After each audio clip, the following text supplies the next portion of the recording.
Movie शुरू होती है कंस्ट्रक्शन एरिया को दिखाते हुए, जहां खुदाई के वक्त वर्कर्स को एक कब्र मिलती है जो कि एक नाइट की थी। उस कब्र में नाइट के हाथों में एक रेड जेम भी था जो कि हिस्ट्री में बहुत ही इम्पोर्टेंस रखता है। अब ये कब्र वाली बात हेनरी नाम में एक बहुत बड़े बिजनेसमैन को मिलती है जो कि उस लोकेशन पर पहुंचकर वर्कर्स को पैसे देता है और कहता है कि वो ये जगह छोड़ दें। फिर हेनरी के थ्रू हमें पता चलता है 1100 BC में इजिप्ट की प्रिंसेस एमनेट हुआ करती थी जो बहुत ही खूबसूरत और अक्लमंद प्रिंसेस थी। वो उस वक्त के फिरौन की एक ही बेटी थी, उसका कोई दूसरा वारिस नहीं था, इसीलिए फिरौन के बाद एमनेट ने ही नया रूलर बनना था। लेकिन फिर कुछ वक्त के बाद फिरौन की दूसरी वाइफ से उसका एक बेटा पैदा होता है, जिसका मतलब था कि अब एमनेट रूलर नहीं बन सकती। अब एमनेट ने हमेशा से यही ख्वाब देखा था कि वो इस किंगडम की रानी बनेगी और इसके लिए वो कुछ भी कर सकती थी। इसीलिए वो डेथ डीमन से समझौता करती है कि वो इस दुनिया में शैतान को लेकर आएगी, जिसके बदले में डेथ डीमन की मदद से वो अपने फादर और भाई को मार देती है। अब उसे अपना वादा पूरा करना था और शैतान को इस दुनिया में लाना था, इसीलिए वो एक इंसान को चूज करती है, मगर वो अपना रिचुअल पूरा कर सके इससे पहले ही उसे पकड़ लिया जाता है और एक मम्मी के रूप में जिंदा दफना दिया जाता है। जिसके बाद सीन शिफ्ट होकर हम प्रेजेंट टाइम में दो ऑफिसर्स निक और क्रिस को देखते हैं जो कि इराक में मिशन पर आए थे। एक जगह पर टेररिस्ट फाइट में वो दोनों ही एक मकबरे के पास पहुंचते हैं जो कि बॉम्बिंग होने की वजह से काफी विजिबल हो गया था। निक वहां जाना चाहता था, उस जगह को एक्सप्लोर करना चाहता था, मगर तभी उनका सीनियर ऑफिसर आकर उन्हें इसके लिए मना कर देता है, जिस पर कि उनमें बहस हो जाती है। तभी वहां पर एक आर्कियोलॉजिस्ट जेनी आती है जो भी निक को वहां जाने से मना करती है, मगर जब निक उसके साथ भी बहस करने लगता है तो जेनी उसे स्लैप कर देती है कि आखिर तुम हिस्ट्री को क्यों छेड़ रहे हो।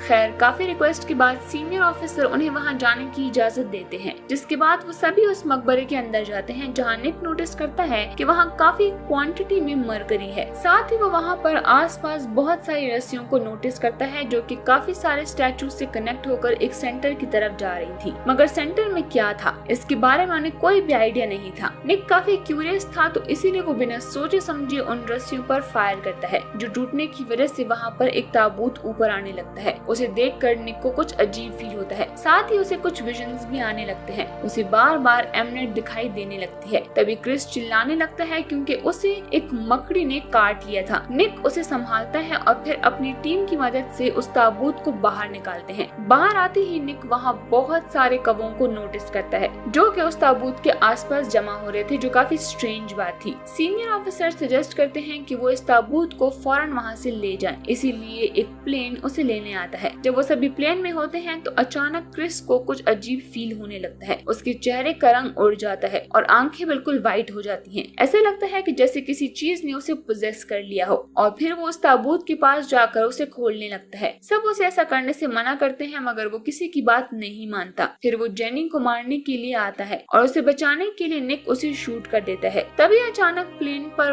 बहुत सारे कवे अटैक करके अंदर आ जाते हैं, जिसकी वजह से प्लेन क्रैश करने वाला होता है। निक को एक ही पैराशूट मिलता है जो वो जेनी को दे देता है। इसी तरह जेनी की जान तो बच जाती है, मगर इनका प्लेन क्रैश होने की वजह से ये सब लोग मारे जाते हैं। जिसके बाद हम सभी लोगों की डेड बॉडीज को देखते हैं जो कि मुर्दा खाने में पड़ी होती हैं। तब अचानक से निक को होश आता है और वो उठकर बैठ जाता है। उसे समझ नहीं आता कि ये सब कुछ उसके साथ क्या हुआ और वो जिंदा कैसे है। तभी उसके पास क्रिस आता है जो कि अभी तक जिंदा था और वो निक को बताता है कि ये सब कुछ एमनेट की वजह से हो रहा है। उसने तुम्हें चूज किया है और वो तुम्हारा यूज करके शैतान को इस दुनिया में लाना चाहती है। सीन चेंज होता है और हमें एमनेट को दिखाया जाता है जो कि अब ताबूत से बाहर आ चुकी है और वो वहाँ मौजूद गार्ड्स को मारकर अपनी स्ट्रेंथ को वापस हासिल कर रही होती है। इसके बाद हम देखते हैं कि निक एक बार में जेनी से मिलने जाती है। वो निक को देखकर हैरान थी और उससे पूछती है कि प्लेन क्रैश होने के बाद तुम जिंदा कैसे बच गए। निक कहता है कि मुझे खुद भी इस राज को जानना है कि आखिर मेरे साथ हुआ क्या। तब जेनी बताती है कि मैं एक आर्कियोलॉजिस्ट ग्रुप के लिए काम करती थी जहाँ मुझे एक रेड जेम के बारे में पता चला था कि वो जेम काफी पावरफुल है और उसे शैतान को जिंदा करने के लिए यूज किया जाना था। प्रेजेंट में ये जेम एक खंजर पर लगा हुआ है जो कि अब गायब है।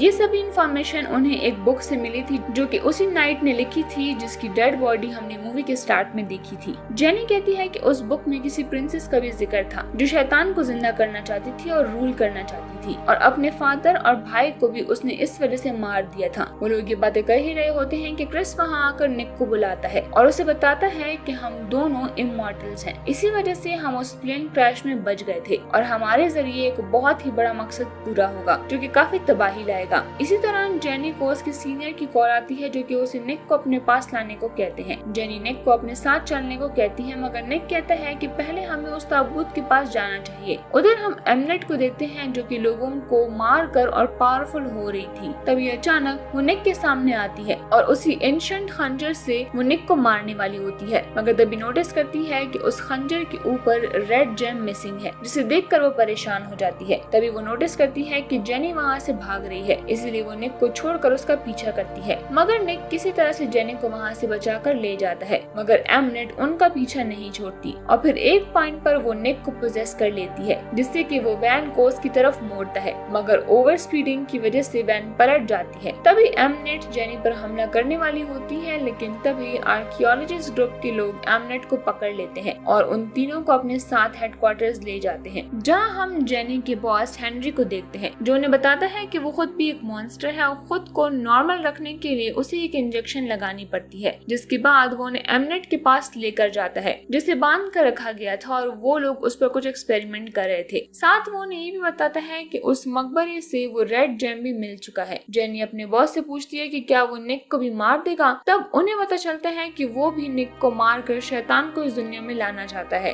फिर निक की बॉडी को पूरी तरह से चीर फाड़ कर उस पर एक्सपेरिमेंट करेंगे, क्योंकि निक ने उस मकबरे को ढूंढ कर उसे एक्टिवेट किया था और अब एमनेट ने उसे ही शैतान को दुनिया में लाने के लिए चूज किया है, इसीलिए वो लोग निक को मारना चाहते हैं। दूसरी तरफ एमनेट एक इंसेक्ट की मदद से एक आदमी को पोजेस कर लेती है, जिससे कि वो खुद को फ्री करती है। उधर निक को हेनरी की बातों पर बहुत ही गुस्सा आता है और वो उसका इंजेक्शन छीन लेता है, मगर थोड़ी ही देर में हेनरी की हालत खराब होने लगती है और तब निक उसकी इंजेक्शन लगा देता है, जिससे कि वो वापस से नॉर्मल हो जाता है। इसके बाद निक और जेनी उस रेड जेम को डिस्ट्रॉय करने जाते हैं। इसी बीच एमनेट भी पूरी तरह से आजाद हो जाती है। वो अपने इजिप्ट रेड को बुलाती है और उन्हें हर हाल में निक को ढूंढने के ऑर्डर देती है। इसके बाद लंदन में एक बहुत बड़ा तूफान आता है और निक और जेनी किसी तरह से खुद को बचाकर एक अंडरग्राउंड टनल में चले जाते हैं। फिर एमनेट उस मकबरे में जाती है और वहाँ वो सभी लोगों को जिंदा कर देती है। फिर गार्ड्स को मारकर वो रेड स्टोन हासिल कर लेती है, जबकि वो मुर्दा लोग निक और जेनी को पकड़ने जाते हैं। वो वहाँ पर एक दीवार तोड़कर दोनों को पानी में धक्का दे देते हैं। इसके बाद एमनेट जेनी को पानी में खींच लेती है, जिससे कि वो बेहोश हो जाती है,